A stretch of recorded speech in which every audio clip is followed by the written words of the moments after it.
ഇന്നത്തെ ശുഭചിന്തയിലേക്ക് ഏവർക്കും സ്വാഗതം. ഒരു ചെറിയ കഥ കേൾക്കാം. ഒരിക്കൽ അമ്പെയ്ത്തിൽ ചാമ്പ്യൻഷിപ്പ് നേടിയ ഒരു യുവാവ് തന്നെ പരിശീലിപ്പിക്കുന്ന ഗുരുവിൻ്റെ മുമ്പിൽ കഴിവ് തെളിയിക്കാനെത്തി.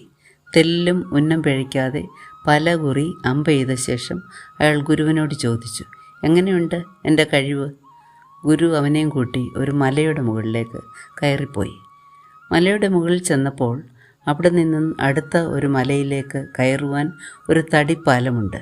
അഗാധ ഗർത്തത്തിന് മുകളിൽ ഉള്ള ഇളകിയാടുന്ന ആ പാലത്തിന്മേൽ യുവാവിനെ നിർത്തിയിട്ട് ഗുരു പറഞ്ഞു, ഇനിയും നീ ആ മരക്കൊമ്പിലിരിക്കുന്ന കിളിയെ അമ്പെയ്ത് വീഴ്ത്തണം. ഉറപ്പില്ലാത്ത ഈ പാലവും ഗർത്തവും കണ്ട് യുവാവ് പേടിച്ചുപോയി. അവന് അമ്പും മില്ലും ശരിയായിട്ട് പിടിക്കുവാൻ പോലും സാധിച്ചില്ല. ഗുരു അപ്പോൾ പറഞ്ഞു, നീ അമ്പ് ശരിയായി നിയന്ത്രിക്കാൻ പഠിച്ചു, എങ്കിലും നിൻ്റെ മനസ്സിനെ നിയന്ത്രിക്കാൻ ഇതുവരെ പഠിച്ചിട്ടില്ലെന്ന്.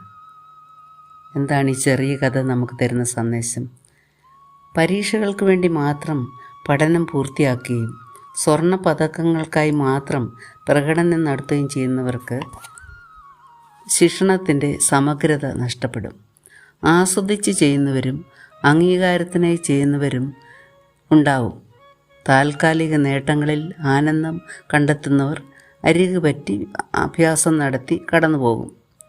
എന്നാൽ എന്തിനേയും ആഴത്തിലറിയുന്നവർ അകത്തിറങ്ങി അനുഭവം നേടിയവരാണ്.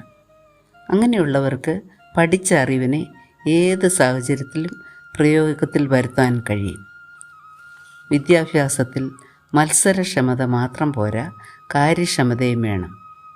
മനസ്സിനെ നിയന്ത്രിക്കാൻ പരിശീലിച്ചവർക്ക് മാത്രമേ സ്ഥായിയായ പ്രകടനങ്ങൾ നടത്തുവാനും സാധിക്കുകയുള്ളൂ.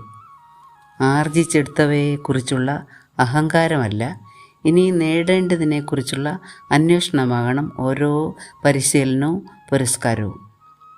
മഹാത്മാഗാന്ധി പറയുന്നു, ലക്ഷ്യത്തിലെത്തുന്നതിനേക്കാൾ അതിനായുള്ള യജ്ഞത്തിനാണ് മഹത്വമെന്ന്.